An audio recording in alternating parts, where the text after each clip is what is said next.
Hello बच्चों, तो dream education classes में आपका स्वागत है। आज मैं आपको हिस्ट्री का ओवरव्यू देने वाला हूं। आप किसी भी कंपटीशन एग्जाम की तैयारी कर रहे हैं, जैसे कि एसएससी में सीजीएल, सीएचएसएल, सीपीओ, जीडी, या फिर किसी पुलिस की तैयारी, आर्मी की तैयारी, या किसी भी रेलवेज, या कोई भी आप क्लास में है, जैसे सीबीएसई बोर्ड, आईसीएसई बोर्ड, या यूपी बोर्ड, या किसी भी स्टेट बोर्ड में है, किसी भी आप क्लास के हैं, तो आपके लिए चार्ट, ये सिर्फ एक चार्ट नहीं है, ये आपकी लाइफ चेंजिंग एक चार्ट है हिस्ट्री का। अगर मान लो कल आपका एग्जाम है या परसों आपका एग्जाम है और आप बहुत घबरा रहे हैं, तो पहले तो घबरा लो या फिर काम कर लो। तो ये इसके लिए मैं बना रहा हूं कि भाई आपको घबराना नहीं है, और हिस्ट्री को आप स्टार्टिंग से एंड तक पूरा कवर कर लेंगे इस चार्ट को देखकर। तो आप मेरी ये वीडियो जो भी रहने वाली है 10 20 30 मिनट की मैक्सिमम, छोटी से छोटी रखूंगा, और बट सारी डिटेल बड़े आसान तरीके से मैं बताने वाला हूं। चलिए, तो इस चैनल को प्लीज सब्सक्राइब कर दीजिएगा, और कोई भी प्रॉब्लम आए या कोई भी आपको आगे इस तरह की वीडियो चाहिए तो प्लीज कमेंट करके मुझे बताइएगा। चलिए स्टार्ट करते हैं। तो हम हिस्ट्री को 3 पार्ट में बांट सकते हैं, एंशिएंट, मेडिवल, मॉडर्न। तो हिस्ट्री को समझने के लिए पहले हमें टाइम स्केल समझना पड़ेगा कि जीरो यानी जहां से हमारे ईयर्स चलना स्टार्ट होते हैं, इससे पहले के ईयर्स को हम बीसी से डिनोट करेंगे और आगे के ईयर्स को हम एडी से डिनोट करेंगे। ठीक है, तो मैंने यहां पे लिखा हुआ है, देखो बड़े छोटा छोटा सा है, आप ये कहोगे मुझे पता है कमेंट करके, बट ये छोटा रखने का सिर्फ एक ही मकसद था कि पूरे बोर्ड पर सारी हिस्ट्री कवर हो जाए। बट मैं इसको एक्सप्लेन करूंगा तो आपको प्रॉब्लम नहीं आएगी, आई थिंक सो।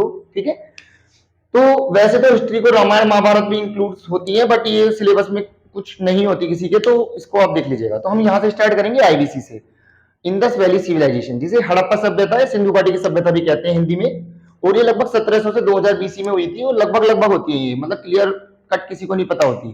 ठीक, तो हम ईयर्स पे इसलिए ज्यादा डिस्कशन नहीं करते, इसलिए मैप्रॉक्स बोलते हैं। उसके बाद आती है वैदिक सभ्यता, वैदिक एज, जिसे हम 2 पार्ट में बांटते हैं, प्रारंभिक और अंतिम, यानी लेट वैदिक एज, अर्ली वैदिक एज। तो जैसे जैसे हम वैदिक एज में आगे बढ़ेंगे, कास्ट सिस्टम आता जाएगा। उसके बाद आते हैं हमारे 4 टॉपिक, ये 16 महाजनपद, डायनेस्टीज, बुद्धिज्म, जैनिज्म। तो आपने 16 महाजनपद का नाम जरूर सुना होगा। ठीक, बट उससे पहले मैं आपको बता देता हूं, आप इंडस वैली सिविलाइजेशन में ये नाम जरूर सुनेंगे, धोलावीरा, हड़प्पा, मोहनजोदड़ो, ठीक, आलमगीरपुर। तो ये सारे नाम आप सुनेंगे। तो क्वेश्चंस कैसे बनते हैं इसमें कि कौन सी चीज कहां पे पाई गई। फॉर एन एग्जाम्पल, बड़े बड़े स्नान घर कहां पाए गए, धोलावीरा में। या फिर एक डॉकयार्ड, यानी कि जो हमारा जहां शिप वगैरह चलते हैं या खड़े होते हैं, वो कहां पे पाया गया, तो वो पाया गया लोथल, जो गुजरात में है। तो इस तरीके से क्वेश्चन हमारे बनते हैं। उसके बाद आते हैं हम वैदिक सभ्यता में। तो वैदिक सभ्यता में हमारे 4 जो वेद पुराने हैं, सबसे पुराना वेद है ऋग्वेद। उसके बाद आते हैं फिर 3 वेद, यजुर्वेद, सामवेद, अथर्ववेद। तो सामवेद में हमारा संगीत का वर्णन यानी म्यूजिक का, और अथर्ववेद में हमारा चिकित्सा से रिलेटेड है, यजुर्वेद में कुछ मंत्र वगैरह है, जो जैसे मैजिकल कुछ। ठीक, इसके बाद 16 महाजनपद की अगर हम बात करते हैं, तो आपने कुछ महाजनपद के नाम अवश्य सुने होंगे अपनी लाइफ में, जैसे कि कौशल है, मगध है, और बहुत सारे, मथुरा है, गांधार है। तो इस तरीके से आपने जरूर सुने होंगे। ठीक, अब हम डायनेस्टीज की, देखो कंटेम्प्रेरी है, ये जो मैंने चारों एक साथ लिखे हैं, 16 महाजनपद, डायनेस्टीज, बुद्धिज्म, जैनिज्म। कंटेम्प्रेरी का मतलब होता है ये पैरेलल ही चल रहे हैं। मतलब जब 16 महाजनपद बन रहे थे, उसी टाइम पे डायनेस्टीज भी अपना अपना राज कर रही थी अपने अपने महाजनपदों पे।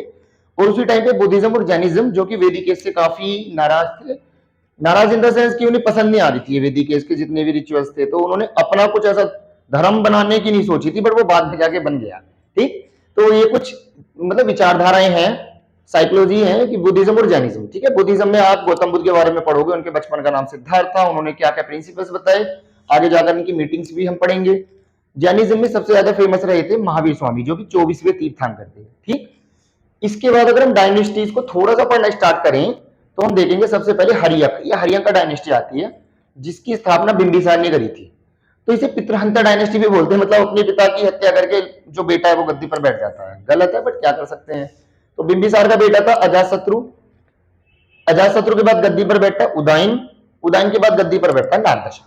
तो इसमें सबसे इंपोर्टेंट बिंबिसार और अजातशत्रु आप सुनोगे, क्योंकि अजातशत्रु एक बुद्ध की मीटिंग भी लेता है। ठीक, अब नाग दशक को खत्म करने के बाद एक नई डायनेस्टी आती है, शिशुनाग डायनेस्टी। तो शिशुनाग डायनेस्टी के जो फाउंडर होते हैं शिशुनाग ही होते हैं। उसके बाद आते हैं कालाशोक, कालाशोक के बाद आते हैं नंदीवर्धन, बट इनमें सबसे ज्यादा इंपोर्टेंट थे कालाशोक, क्योंकि इनके टाइम में एक मीटिंग हुई थी। इसके बाद नंदीवर्धन को हमारे महापद्मनंद मार के नंद डायनेस्टी की स्थापना करते हैं।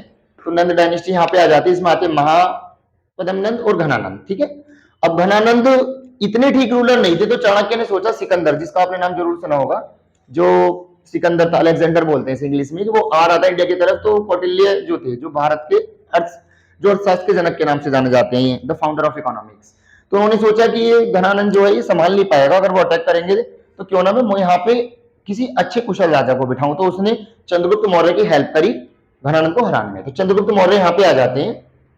इसके बाद आते हैं बिंदुसार, फिर आते हैं अशोक। अशोक का नाम आपने गारंटेड से सुना होगा, ठीक। अशोक द ग्रेट अशोका, जो हमारे इंडियन एम्ब्लेम में यूज भी होता है। तो अशोक के कुछ पिलर्स मिले जिससे हमें पता पड़ता है कि अशोक कैसे रहते थे, क्या हुआ था। तो अशोक के टाइम पर एक युद्ध हुआ था, कलिंगा का युद्ध, ठीक है। तो ये काफी फेमस है। उस युद्ध में इतनी ज्यादा मौतें हुई कि अशोक ने बुद्ध धर्म अपना लिया और उन्होंने सब राजपाट सब छोड़ दिया और वो चले गए। इसके बाद थोड़ा ही मौर्य साम्राज्य बनना काफी अच्छा था, काफी ज्यादा विस्तार कर रहा था। तो उसके बाद वो थोड़ा हल्का पड़ गया और लास्ट में होते हैं बृहद्रथ। इसके बृहद्रथ को मार देता है पुष्यमित्र शुंग, ठीक। पुष्यमित्र शुंग अब आता है, वो शुंग डायनेस्टी की करता है, कोई ज्यादा नहीं चल पाती शुंग डायनेस्टी भी। उसके बाद आते हैं वासुदेव, कण्व डायनेस्टी की स्थापना करते हैं, ठीक। कण्व डायनेस्टी में वासुदेव के बाद आते हैं सुशर्मा, सुशर्मा को मार देते हैं शिमुख, जो कि सतवाहन डायनेस्टी की स्थापना करते हैं, ठीक है। और उसके बाद आते हैं यूएसपीके, यानी कि यूनानी शक पहलव कुषाण। ये शक जो थे बार बार इंडिया के अंदर आक्रमण करना चाह रहे थे ताकि इंडिया पर कैप्चर कर सके, बट वो हो नहीं पा रहा था। तो कुषाण डायनेस्टी में कनिष्क का नाम आपने गारंटेड से सुना होगा। कनिष्क काफी प्रतापी, काफी प्रभावशाली राजा थे। वैसे तो इसमें कुजोल वगैरह भी थे अंतिम जो राजा थे, बट कनिष्क का नाम ज्यादातर हम सुनेंगे क्योंकि इन्होंने चीन से आने वाले रेशम के व्यापार जो थे उससे रिगार्डिंग इसमें क्वेश्चन आ जाते हैं, तो ये हम पढ़ेंगे, ठीक है। ये भी मैं आपको ओवरव्यू दे रहा हूं। अगर मैं पढ़ाने चलूं तो डिटेल में इतनी सारी चीजें हैं कि पूरी हिस्ट्री हम ऐसे मतलब 10 20 15 मिनट में या 30 मिनट में कवर नहीं कर सकते। आपको भी पता होगी ये बात तो, क्योंकि सोचो हम 6th क्लास से हिस्ट्री पढ़ना स्टार्ट करते हैं, पढ़ते जाते हैं, तो इतना ज्यादा इजी तो नहीं होगी। इसलिए मैं इसको जस्ट ओवरव्यू दे रहा हूं आपको कि कौन क्या था, कब आया। कोई इंपॉर्टेंट चीज हुई तो मैं आपको डेफिनेटली बताने वाला हूं, ठीक है। अब इसके बाद आता है गुप्ताज, जो आजकल बोलते हैं बनिया, वो गुप्ता से लिया गया है। तो ये गुप्ताज थे और इनकी एज को भारत का गोल्डन एज भी बोला जाता था, भारत का स्वर्ण युग, ठीक। अब गुप्ताज में सबसे पहले जो इनकी स्थापना करी थी वो श्रीगुप्त ने करी थी, और फिर बाद में भी छोटे छोटे आए, बट जो मेन है वो चंद्रगुप्त वंश से हम पढ़ते हैं, ठीक। ये चंद्रगुप्त अलग है, मौर्य चंद्रगुप्त ये वाला अलग है, तो इसमें प्लीज कंफ्यूज मत होना आप लोग। तो चंद्रगुप्त वन, उसके बाद आते हैं समुद्रगुप्त। समुद्रगुप्त को भारत का नेपोलियन भी कहा जाता है, ठीक है, ये इंपॉर्टेंट क्वेश्चन है। इसके बाद आता है चंद्रगुप्त टू। ये चंद्रगुप्त टू काफी इंपॉर्टेंट थे। रीजन इज, देखो इस चीज को आप ध्यान से देखिएगा, चंद्रगुप्त टू के टाइम पर जो आए थे वो आए थे फाइयान, ठीक है। फाइयान चीनी यात्री था, ये क्वेश्चन आते हैं, मैं इसलिए आपको बोल रहा हूँ। ये चीनी यात्री था, ये एक राजदूत था जो भारत की यात्रा करने आया हुआ था, और इनके राज दरबार में कालिदास भी थे। आपने जरूर सुना होगा कालिदास की कुछ कविताएं भी आपने सुनी होगी, जैसे मालविका मित्र या रघुवंशम, इस तरीके से मेघदूत है, ठीक। उसके बाद आते हैं कुमारगुप्त और उसके बाद आते हैं विष्णुगुप्त।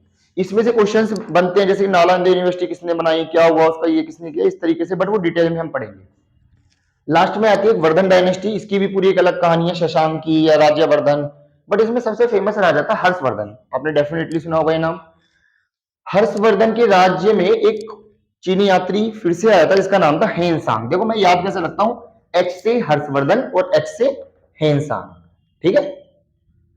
ये ओके, तो इस तरीके से आपकी एंशिएंट हिस्ट्री मैंने कवर कर ली है, जो कि 1700 बीसी से लगभग 650 एडी, यानी कि हम जीरो से भी क्रॉस कर चुके हैं, ठीक। तो यहाँ पे मैंने सारे ईयर्स मेंशन इसलिए नहीं करे क्योंकि हम जितनी पुरानी हिस्ट्री पढ़ते हैं तो हमें ईयर्स की एग्जैक्ट डेट या एग्जैक्ट मंथ नहीं पता होता, इवन एग्जैक्ट ईयर भी नहीं पता होता। तो वो हम कार्बन डेटिंग से कुछ अप्रोक्सीमेट वैल्यूज निकाल पाते हैं, जिसके थ्रू हम बता पाते हैं लगभग इतना होगा, ठीक। बट जैसे जैसे हम एंशिएंट से मॉडर्न और मॉडर्न से सॉरी मेडिवल और मेडिवल से मॉडर्न आएंगे, हम एग्जैक्ट ईयर्स, इवन मॉडर्न में तो हम एग्जैक्ट ईयर के साथ साथ एग्जैक्ट मंथ और एग्जैक्ट डेट भी पता करेंगे, ठीक। चलो, अब आपने देखा होगा यहाँ पे मैंने एग्जैक्ट ईयर्स लिखने स्टार्ट कर दिया, नीचे मैं आपको एग्जैक्ट डेट भी बताता चलूंगा। अब अगर हम मेडिवल हिस्ट्री की बात करते हैं तो मेडिवल हिस्ट्री स्टार्ट होती है 712 यानी 712 एडी से, यानी कि जीरो से आगे वाला है, ठीक।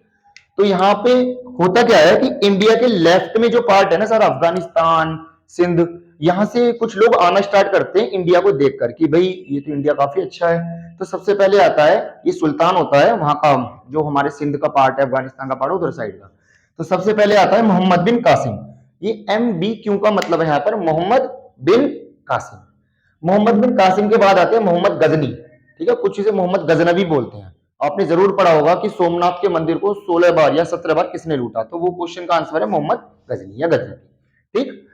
और ये काफी बेकार लोग थे, मतलब इंडिया को बस नोच के खाने वाले लोग थे, ये इंडिया का उद्धार करने नहीं आए थे कि बस कैसे भी करके इनका सोना चांदी जो रिसोर्सेज है सब उठा के अपने यहाँ पे ले जाया जाए। इसके बाद आते हैं मोहम्मद गोरी। मोहम्मद गोरी का नाम आपने डेफिनेटली सुना होगा। मोहम्मद गोरी की लड़ाई क्योंकि कहा किससे होती है, पृथ्वीराज चौहान। कहा जाता है पृथ्वीराज चौहान इतने बलशाली थे कि वो कई कई हाथियों से 15-16 हाथियों से एक साथ लड़ लेते थे। अब सोचो कितने बलशाली होंगे, फिर भी नहीं हार पाते थे। तो उनको कोई कैसे हरा देगा एक बंदा आके। बट आपने ये कहावत भी जरूर सुनी होगी, हमको तो लूटा अपने घर के जयचंदों ने। तो प्रॉब्लम क्या होती है, तराइन का वॉर यानी तराइन का युद्ध 2 बार होता है, 1191 1192 में। 1191 में पृथ्वीराज चौहान मोहम्मद गोरी को बड़ी आसानी से हरा देते हैं। बट अब मोहम्मद गोरी सोचता है मुझे इस बंदे को हराना है, कैसे हराऊंगा, तो वो क्या करता है, इनके ससुर होते हैं पृथ्वीराज चौहान के जयचंद, उनके साथ मिलता है और हरा देता है। तो 1192 में वो उसको हरा देता है धोखे से। ठीक।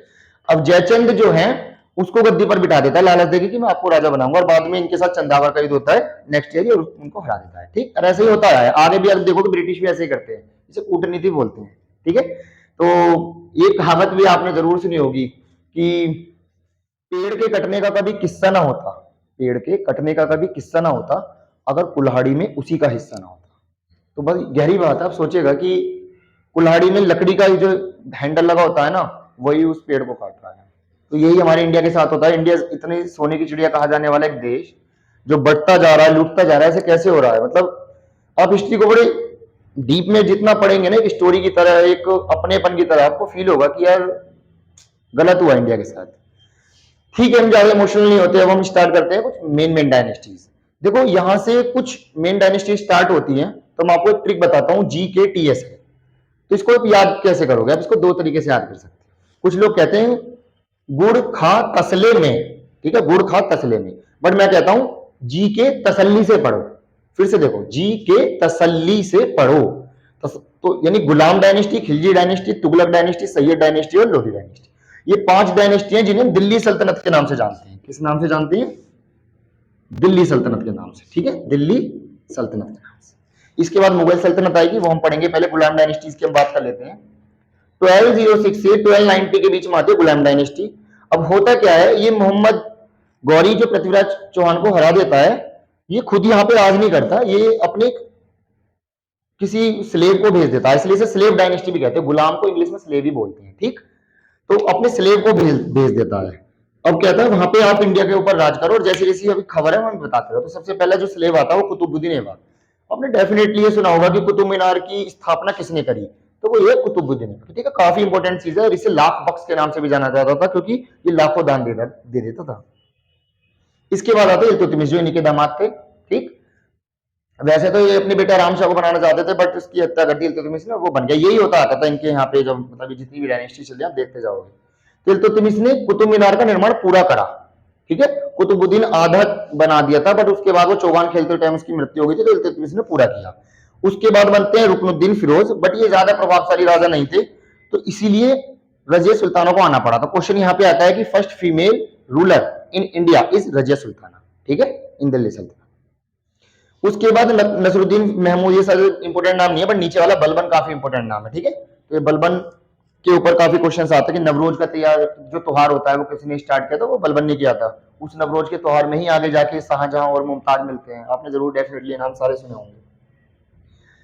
ठीक है, इसके बाद आती है खिलजी डायनेस्टी, जो 1290 से स्टार्ट होकर 1320 पे खत्म होती है। इसमें जलालुद्दीन फिरोज आते हैं जो कि इसकी स्थापना करते हैं, बट उससे ज्यादा इंपोर्टेंट बन जाते हैं हमारे अलाउद्दीन खिलजी। इसके ऊपर आपने मूवी भी देखी होगी।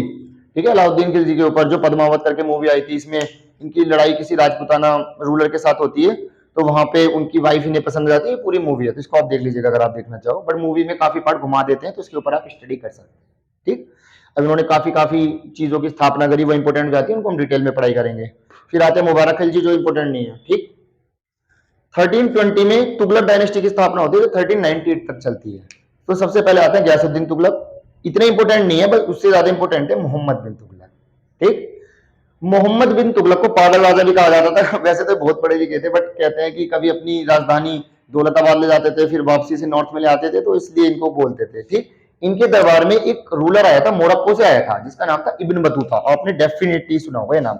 ये क्वेश्चन आता है, इब्न बतूता किसके दरबार में आया? तो मोहम्मद बिन तुगलक। ठीक है, ये आप जरूर ध्यान रखिएगा। इसके बाद आता है फिरोज शाह तुगलक। ऐसा बोला जाता है कि मतलब कुतुब मीनार जो बनी हुई थी, जो इल्तुतमिश ने पूरी करवा दी थी, तो बिजली गिरने से उसकी कुछ मीनार टूट गई थी, तो उसको बाद में फिर रिकंस्ट्रक्ट कराया फिरोज शाह तुगलक ने। ठीक है, इन्होंने सिंचाई वगैरह में भी काफी काम किया।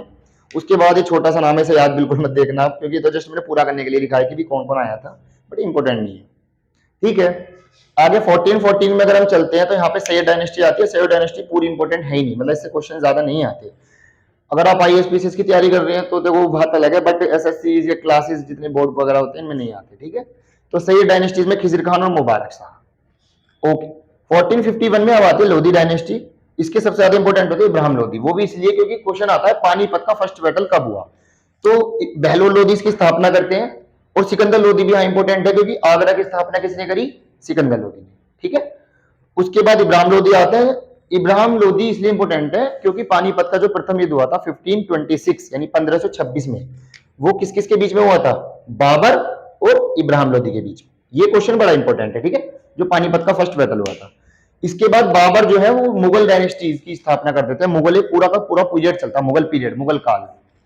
अब इसमें आएंगे बेटे का बेटे के बेटे, ये आपको याद रखने पड़ेंगे। जैसे कि बाबर, बाबर का बेटा हुमायूं, हुमायूं का बेटा अकबर, अकबर का बेटा जहांगीर, जहांगीर का बेटा शाहजहां, और शाहजहां का बेटा औरंगजेब। देखो अब आप कहेंगे कि सर हम इसे याद कैसे रख पाएंगे, तो आप किसी भी तरीके से, बहुत लोग ट्रिक बताते हैं, मैं भी बता देता हूं। कुछ कहते हैं भाजसा, जैसे भाजपा होती है ना, भाजपा, तो ऐसे आप याद कर सकते हो भाजसा। अब भाजसा कैसे? BHAJSA, भाजसा। ठीक है, कुछ ऐसे भी बताते हो, और भी बहुत सारी ट्रिक्स आप अपनी तरफ से बना सकते हो, बट इनमें जो क्वेश्चंस आते हैं वो मैं आपको बता देता हूं। ठीक, पानीपत का जो प्रथम युद्ध हुआ था वो तो मैंने आपको बता दिया। उसके बाद हुमायूं जो होता है वो मतलब काफी टाइम तक तो वो राज भी नहीं कर पाता इंडिया में। उसका रीजन ये था कि शेरशाह सूरी का नाम आपने सुना होगा, तो 1540 से 1555 वो बाहर रहे, क्योंकि शेरशाह सूरी राज कर रहा था इंडिया पे। इसके बाद आते हैं अकबर। इसे ग्रेट अकबर इसलिए बोलते हैं क्योंकि सबसे ज्यादा जो पूरा विस्तार करा इंडिया में वो मुगल काल में अकबर ने करा। ठीक, अकबर से काफी क्वेश्चन आते हैं, जैसे बैराम शाह जो होता है उनके चाचा होते हैं जो उनको जितवाते हैं हैमू से। तो इनकी पानीपत का दूसरा जो युद्ध हुआ था वो 1556 में होता है हैमू के साथ। ठीक है, हेमचंद विक्रमादित्य जो कि हिंदू रूलर होता है वो इन्हीं की सेना में होता है, तो वो राज करना चाहता है, तो अकबर उनको हरा देते हैं अपने चाचा की हेल्प से। ठीक है, जिनको वो चाचा मानते थे। तो यहाँ पे 1556 में दूसरा युद्ध हो जाएगा। ठीक है, अब इसके बाद हम चलते हैं जहांगीर की तरफ। जहांगीर है जिन्हें चित्रकला का काफी मतलब शौक था, और इनके बचपन का नाम सलीम था, और अनारकली वाली कहानी इन्हीं के साथ हुई थी। ठीक, इसके बाद अगर हम आगे चलते हैं तो शाहजहां का नाम आता है। शाहजहां ने मुमताज का किस्सा आपने जरूर सुना होगा, ताजमहल बनवाना इन्होंने स्टार्ट किया था, मतलब इन्होंने बनवाया था ताजमहल। ठीक, शाहजहां के बाद आते औरंगजेब। कहा जाता है सबसे कट्टर सबसे बेकार जो इंसान थे वो औरंगजेब थे, क्योंकि मतलब ये मरवा देते थे किसी को भी, जैसे सिख रूलर थे। ठीक है, तो उनको भी इन्होंने मतलब मरवाया। इसके बाद आते हैं फिर कुछ वॉर्स जो इंपॉर्टेंट है, जो कि मेडिवल हिस्ट्री में आते हैं। प्लासी का युद्ध हुआ था 1757 में। देखो इसके बीच में एक चीज बताने भूल गया, ये जो मैंने यहाँ पे लिखा हुआ है 1600, ये इसलिए इंपॉर्टेंट है क्योंकि यहाँ पर ब्रिटिश की ईस्ट इंडिया कंपनी की स्थापना हुई थी। सन 1600 ईस्वी में ब्रिटिश वाले आना स्टार्ट हो गए थे। ठीक, वैसे तो इससे पहले काफी लोग आए, जैसे कि 1498 में वास्को डी गामा आया, जिसे भारत का खोजकर्ता कहा जाता है। उसके देखो अगर आप इसका क्रम याद करना चाहो तो PDEF होता है कि भारत में बाहर से लोग कौन कौन आए, यानी कि पहले पुर्तगाल आए, फिर डच आए, फिर इंग्लिश यानी कि ब्रिटिश वाले आए, फिर फ्रेंच आए।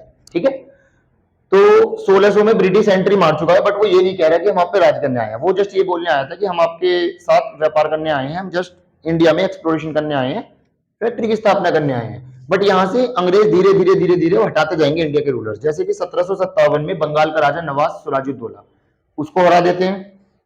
वो भी यहाँ पे भी सेम किस्सा हुआ था जो जयचंद वाला मैं आपको बता रहा था, कि मीर कासिम को बताया कि बोला कि मैं आपको गद्दी पे बिठा दूंगा, तो उसे बिठा भी देते हैं, बाद में फिर उसे हटा देते हैं। ऐसे ही बक्सर में हुआ था मीर जाफर के साथ 1764 में। तो ये कुछ वॉर्स हैं जो पूछे जाते हैं एग्जाम में। तो लगभग 1850 तक ये मेडिवल हिस्ट्री हमारी खत्म हो जाती है। आइए चलो मॉडर्न हिस्ट्री स्टार्ट करते हैं। थके तो नहीं है आप लोग? देखो मैं तो नहीं थका, पूरी एनर्जी के साथ आपको पढ़ा रहा हूँ। इतना सिंपल तरीके से पूरा का पूरा कंसोलिडेटेड एक व्यू मतलब हिस्ट्री का, तो ये तो आई थिंक कोई बहुत ही कम लोग दे पाएंगे आपको। तो मॉडर्न हिस्ट्री चलो स्टार्ट करते हैं, ठीक। 1857 का रिवॉल्यूशन, ये क्या चीज है, ये क्या भला है भाई? ऐसा होता है कि जब कोई ज्यादा हद कर देता है ना तो कुछ ना कुछ देखो होता ही है। जैसे कि अंग्रेजों ने बहुत ज्यादा हद कर दी थी, ये राज इतनी बुरी तरीके से कर रहे थे कि लोग परेशान हो चुके थे। तो एक बार क्या किस्सा होता है कि ये कहते हैं कि ये कारतूस खोलो, कारतूस में गाय की चर्बी लगी होती है। तो मंगल पांडे जो कि एक ब्राह्मण समाज से थे, उन्होंने उसका विरोध किया और वहां से फिर एक चिंगारी छिड़ती है। ये मेरठ के बैरकपुर के पास जगह है, वहां से चिंगारी छिड़नी स्टार्ट होती है। जैसे 1857 1857 की क्रांति कहते हैं, 10 मई 1857 में होती है ये। तो आपने यहाँ पे कुछ नाम जरूर सुने होंगे, जैसे नाना साहेब या रानी लक्ष्मीबाई जो झांसी की थी, उनका नाम जरूर सुना होगा, मंगल पांडे का नाम सुना होगा, ठीक। बट प्रॉब्लम क्या होती है, ये इतनी ज्यादा पॉपुलर तो हो गई थी बट ये सक्सेस नहीं हो पाई थी। उसका भी कुछ रीजन है, वो मैं आपको डिटेल में बता दूंगा इस वीडियो में, जब मैं आपको इसकी वीडियो बनाऊंगा, ठीक है। तो ये कुछ मैंने ईयर्स लिखे हुए हैं, ये इंपॉर्टेंट एग्जाम में आता है, जिसके थ्रू मैं आपको एक स्टोरी बताने वाला हूँ मॉडर्न। ये सबसे ज्यादा इंपॉर्टेंट है, ये मान के चलिए एंशिएंट और मेडिवल से भी ज्यादा इंपॉर्टेंट है मॉडर्न हिस्ट्री।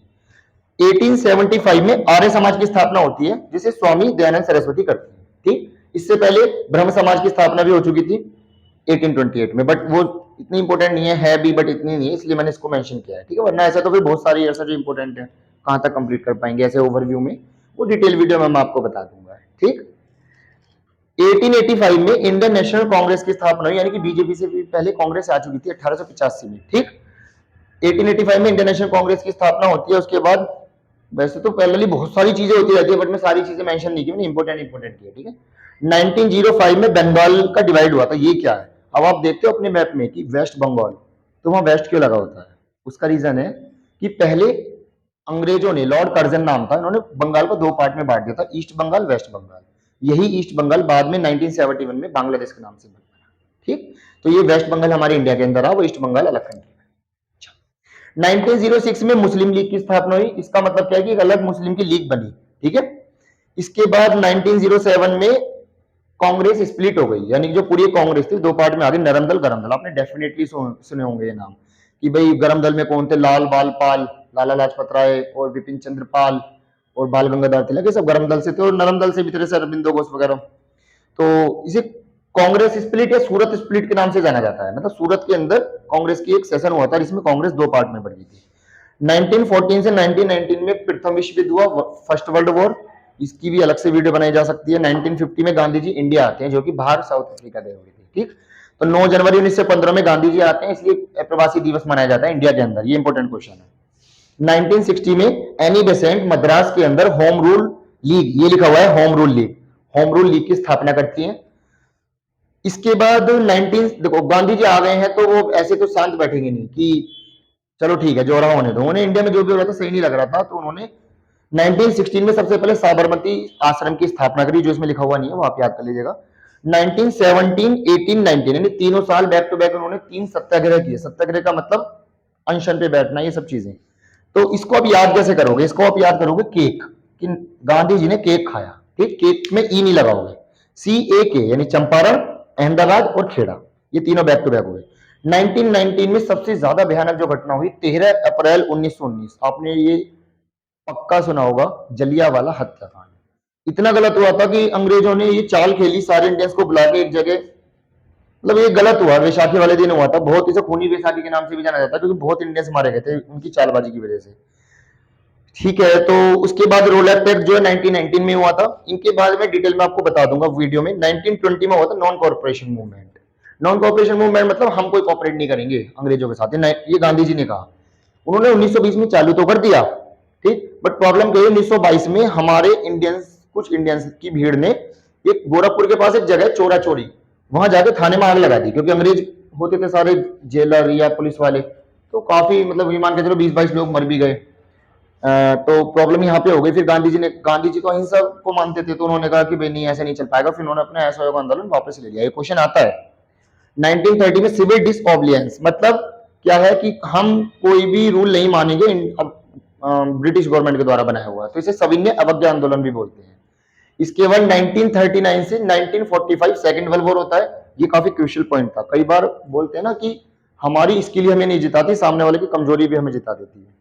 तो 1939 से 1945 के बीच सेकंड वर्ल्ड वॉर हुआ, जिसमें जो यूके है, जो लंदन है, वो काफी वीक पड़ गया। तो अंग्रेज जब वीक पड़ गए तो वो कहने लगे इंडिया वालों से कि भाई हमारे साथ चलो, हमारा साथ दो। तो गांधी जी का नहीं, कोई नहीं जाएगा, हम आपका साथ नहीं देंगे, हम यहां से छोड़ के नहीं जाने वाले, बल्कि आप यहां छोड़ के जाओ। तो 1942 में, जो कि 8 अगस्त 1942 से स्टार्ट होता है, 8 अगस्त 1942 में होता है एक बहुत बड़ा मूवमेंट, जिसका नाम है क्विट इंडिया मूवमेंट। ठीक है, अंग्रेजों भारत छोड़ो, ये नारा भी उन्होंने दिया था, महात्मा गांधी ने। ठीक है, फिर आपको पता ही है कि अब भारत में अंग्रेज कच्चे पड़ चुके थे, वो अपना देश संभाल ले, वही बहुत बड़ी बात थी।